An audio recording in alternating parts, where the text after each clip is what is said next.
Ainda falando dos assuntos de Brasília, o Senado deve iniciar a votação da PEC que criminaliza qualquer quantidade de porte e posse de drogas ainda nesta semana. Restam ainda 2 sessões para discussão para que essa PEC seja votada em primeiro turno. Ao todo, são 5 sessões de debates. Caso aprovado, serão outras 3 sessões até a votação do segundo turno. Para ser aprovado, o texto necessita do apoio de pelo menos 2/3 dos senadores, 49 votos nas 2 votações. Você, Roberto Mota, a gente tem tratado dessas questões que envolvem o Congresso Nacional versus Supremo Tribunal Federal. Falávamos dessa reação do Congresso em relação a algumas pautas que os senadores e deputados defendem que essa apreciação ocorra primeiro no Legislativo, mas especialmente a PEC contra as drogas. Por que essa votação e essa apreciação é tão importante pensando no Brasil, hein, Mota? Na minha opinião, Caniato, é principalmente como uma sinalização contra eventos futuros que possam levar a uma eventual real descriminalização das drogas. A gente tem uma decisão sendo discutida no STF que não é de descriminalização. Ela apenas estabelece uma quantidade abaixo da qual você é considerado usuário. O usuário no Brasil comete crime, mas não tem pena de prisão. É pagar uma cesta básica, levar uma bronca do juiz. Então, eu acho que a maior importância dessa PEC é evitar no futuro que, de alguma forma, se coloque em discussão de verdade a descriminalização ou liberação das drogas. É uma medida preventiva e muito boa. Você, Cristiano Beraldo, qual a sua opinião sobre essa apreciação que acontece no Senado? Olha, ela é essencial, como o Mota disse, eu concordo plenamente com ele. O que a gente está vendo hoje não é a adoção de medidas definitivas e suficientes para acabar com o problema de drogas no Brasil, ou pelo menos para organizar o combate, o tratamento que as drogas merecem, tanto por parte dos traficantes quanto dos usuários. Mas é um passo fundamental para que a gente inicie esse processo. Então, o Senado hoje tem um papel importante até para que aquilo que é inerente ao trabalho do Legislativo não seja feito, tratado e decidido por outro poder. Eu acho que isso é fundamental para que o trem não saia do trilho. Quer dizer, o trem já está, né, sem controle, mas pelo menos a gente consiga mantê-lo no trilho para que mais adiante, com um esforço efetivo, liderado por pessoas que têm coragem de colocar o dedo na ferida, que a gente possa ver outras reformas, para que a gente possa ver redução da maioridade penal, para que a gente possa ver fortalecimento e aumento da independência das polícias, para que a gente possa ver o Poder Judiciário fazendo um trabalho bastante mais efetivo para manter preso aquelas pessoas que são presas pela polícia e por aí vai. Zé Maria, é um posicionamento importante que pode, inclusive, brecar iniciativas que vão na direção oposta, porque não é incomum identificar pessoas e grupos que defendem a descriminalização, legalização da maconha e também de outras drogas, né? Aí existem 2 debates. Um é formal, né? Quanto à forma, né? É sobre o poder do Supremo de decidir sobre um assunto que é do Congresso. E o poder do Judiciário é muito binário, sim e não. Não tem o poder de regulamentação de detalhes, dizer, olha, eu vou liberar aqui uma quantidade de drogas, mas a compra tem que ser assim assado, artigo 1º, artigo 2º, a compra não deve não sei o que e tal.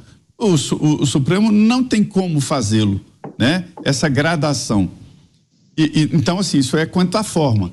E outro quanto ao mérito, que é abrir a possibilidade de descriminalizar. Os ministros do Supremo têm dito, eles falam sempre, olha, não é isso, vocês estão entendendo errado, mas ao definir ali uma quantia, quem é traficante e quem é usuário, o Supremo está dizendo que essa quantia de usuário, qualquer um pode manter e a pena é muito leve, é quase uma contravenção, né? Tanto é assim que o policial, ele não se dá o trabalho de levar um usuário para a delegacia, porque ele vai sair depois do usuário. O usuário vai embora e ele fica lá, preenchendo formulário, explicando, fazendo relatório e assim por diante, né? Então, na prática, não é isso, mas na prática é. Porque ao colocar ali que o usuário pode ter uma quantia, ele quer dizer que quem tem aquela quantia não vai ser abordado, não vai ser importunado pela polícia. E essa emenda, ela é pesada. Olha, eu nunca vi uma emenda tão forte, assinada pelo presidente do Congresso e corroborada pelos líderes dos partidos. E não é grandes novidade, ela leva para a Constituição o que já está na lei, né? Definindo ali critérios. A lei, meus senhores, já é muito clara, mas o que acontece? É o policial que define ali no primeiro ponto quem é o usuário e quem é o traficante. O policial sabe quem é, ele sabe diferenciar. E a decisão dele não é a última. Depois do policial tem o delegado, o inquérito, e depois tem o Ministério Público, tem o juiz, primeira instância, e assim por diante, né?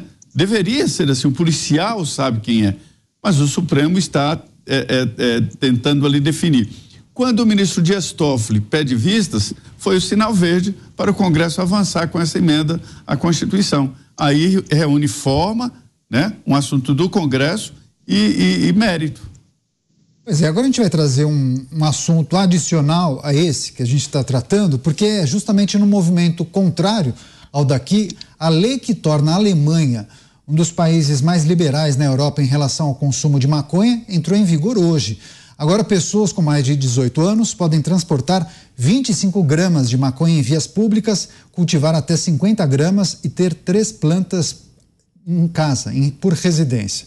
Então, a partir de julho, associações de cultivo poderão plantar a cannabis, distribuir a seus membros no máximo 500, que poderão receber 50 gramas por mês. Até lá, a compra de maconha permanecerá ilegal. Mesmo assim, algumas organizações de saúde temem que a legalização possa provocar o aumento do consumo entre jovens.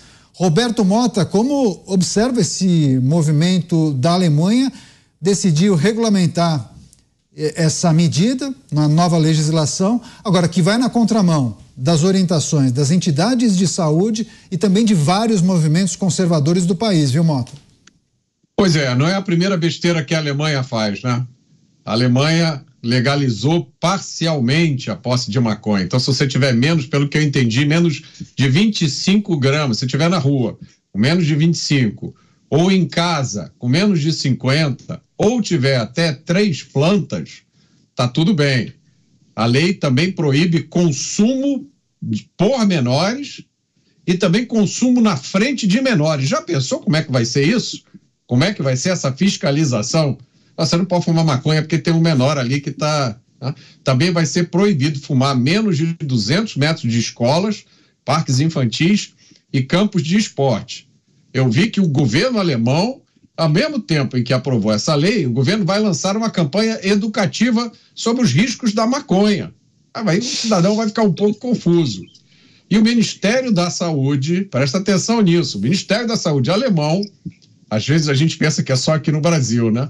O Ministério da Saúde alemão disse que a lei ajudará a acabar com o mercado negro da maconha. Olha, o ministro não está sabendo do que aconteceu no Canadá, na Califórnia e em vários estados americanos. Quem for no meu Twitter vai ver, eu já coloquei várias vezes esses links para matérias de jornais, por exemplo, como o New York Times, que diz que o mercado negro é tráfico, gente, é uma palavrinha fofa.